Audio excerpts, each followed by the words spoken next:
Президент России объявил 2025 год годом защитника Отечества. Это решение имеет особую значимость в преддверии празднования 80-летия Победы в Великой Отечественной войне. Год защитника Отечества – это не просто календарная дата, а символ национального единства и патриотизма. Ведущей платформой патриотического воспитания школьников стал флагманский проект движения первых и юнармии военно-патриотическая игра «Зорница 2.0». В 2025 году уникальный проект прошел в Южной Якутии во второй раз. В феврале в школах и колледжах Нерюнгринского района прошли отборочные этапы игры, где команды боролись за право представить свое учебное заведение на муниципальном этапе. Южно-Якутский технологический колледж не стал исключением. За звание лучших там боролись 5 команд. У меня был небольшой опыт соревнований, потому что я с самого детства учился в школе, где было целенаправленное обучение на военно-патриотические игры и тому подобное. И мы часто с классом, с параллелями участвовали в подобных мероприятиях. В нашей команде 5 человек. Мы с ними познакомились еще 2 сентября, когда стали первокурсниками. Все мальчики и девочки очень хорошо сложны между собой, как сказать, синергируют. Мы сразу поймали нужную атмосферу и начали тренироваться примерно месяц назад. Пока что самое легкое это была теория, потому что мы ее учили, мы ее пытались как-то запоминать что-то. А самое тяжелое было это первая полоса препятствий, потому что там довольно тяжелые грузы, еще таскать все надо и быстро бегать. Я очень давно хожу. Наверное, с 8 класса я сама хотела участвовать. Военно-патриотический клуб «Вымпел». Благодаря тому, что я хожу, меня заставляли учить погоны, и теперь я идеально сдала погоны, автоматы разбирать умею и много приобретенных знаний по теории. Игра проходила на комбинированной площадке, что позволило участникам продемонстрировать свои навыки в различных условиях. У нас 5 станций, и ребята выполняли задания по военизированной эстафете, по общевойсковой грамотности, тактической медицине и общефизической подготовке. В целом ребята здесь проявили смекалку, ловкость, сноровку. Отдельно мы готовили ребят к этому мероприятию за 3 недели, потому что ребята сюда приходили, нужно было отрабатывать определенные практические навыки. И для них вот те испытания, которые здесь, они, конечно, сегодня показали свой лучший результат. Муниципальный этап игры «Зорница 2.0» состоялся в конце марта и длился 3 дня, во время которых для его участников были подготовлены самые разные испытания, как индивидуальные, так и командные. Безусловно, в прошлом году мы попробовали новый формат, достаточно в усеченном варианте, не было такого масштаба. В этом году принципиальное отличие игры в том, что в каждой школе прошел свой отборочный этап. У нас около 2000 детей по Нерюнгринскому району приняли участие в отборочных этапах, которые прошли в школах. И действительно, уже сейчас, когда заходишь в какую-то школу, тебе ребята спрашивают, что, когда. То есть видно именно действительно интерес самих ребят к событиям, которые проходят. И это принципиальная разница от прошлого года. «Зорница 2.0» – это масштабный перезапуск легендарной военно-патриотической игры. Проект объединил классические принципы военной подготовки с передовыми технологиями и позволил участникам показать самые разносторонние навыки и продемонстрировать теоретические знания. Самое сложное – это сделать игру интересной и, наверное, максимально задействовать всех людей, чтобы дети получили максимальное удовольствие и знания в ходе игры. В первый день прошли индивидуальные соревнования. Командиры проходили тестирование на разные темы.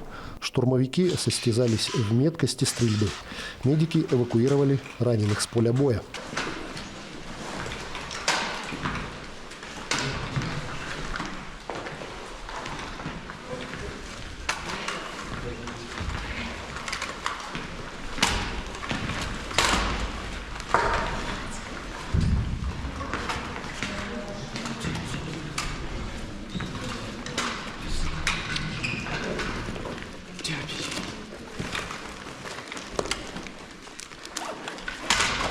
Саперы искали мины, операторы БПЛА управляли дронами, ну а военкоры писали статьи на случайно выбранные темы.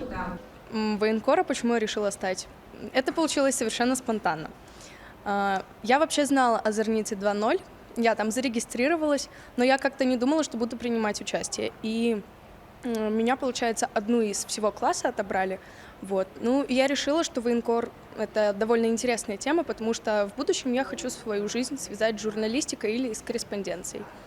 Командными соревнованиями открылся второй день Зорницы на стадионе «Горняк». Безусловно, самым зрелищным испытанием стали соревнования по лазертагу, где участники игры «Зорница 2.0» могли на деле показать сплоченность, тактику и умение слушать друг друга.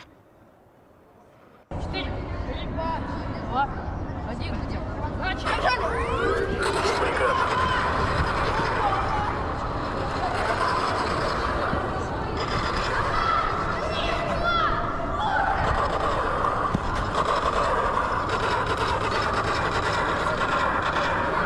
Схватки выдались очень эмоциональными, динамичными и часто с очень неожиданным финалом и победой, казалось бы, уже проигрывающей команды.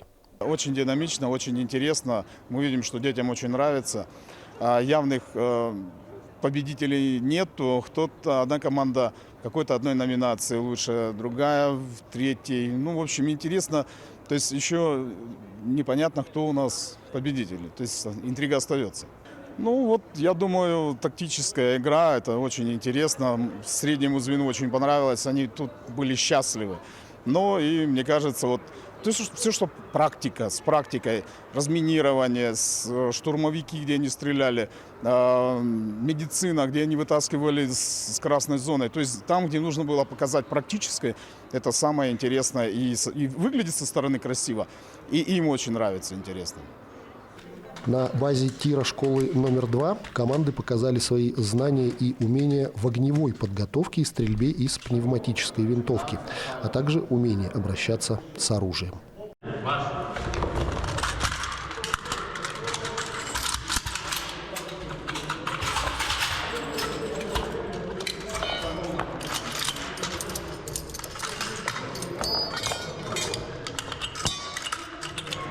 Для меня было сложно стрельба, а автомат и разборка магазина было очень легко. Ну, сложнее всего, наверное, было собирать патроны в магазин. А так, подготовка у нас была хорошая. А автоматы собирать, разбирать мы готовились больше всего. Но я все равно не справилась. Третий день открылся спортивной эстафетой, в которой командам предстояло пройти несколько этапов и показать свою физическую подготовку. Также прошли соревнования на умение быстро и качественно облачиться в защитный костюм, оказать первую доврачебную помощь 2 пострадавшим в условиях города. Олег не справился с управлением и, попав колесом в яму, врезался в небольшое дерево.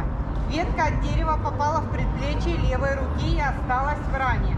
Ваша задача – оказать первую помощь пострадавшим. Задача ясна? Да. У вас 5 минут на обоих пострадавших. Ясно? Да. К выполнению задачи приступить. Кроме того, участникам необходимо было продемонстрировать свои навыки выживания в экстремальных условиях и блеснуть строевой подготовкой.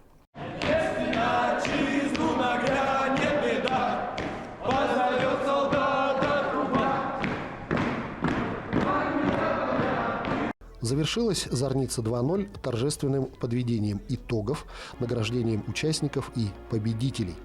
Отдельные заслуженные награды получили лучшие в индивидуальных дисциплинах, команды, показавшие высокий уровень в общих дисциплинах и, конечно, команды, занявшие 3-е, 2-е и 1-е места в общекомандном зачете.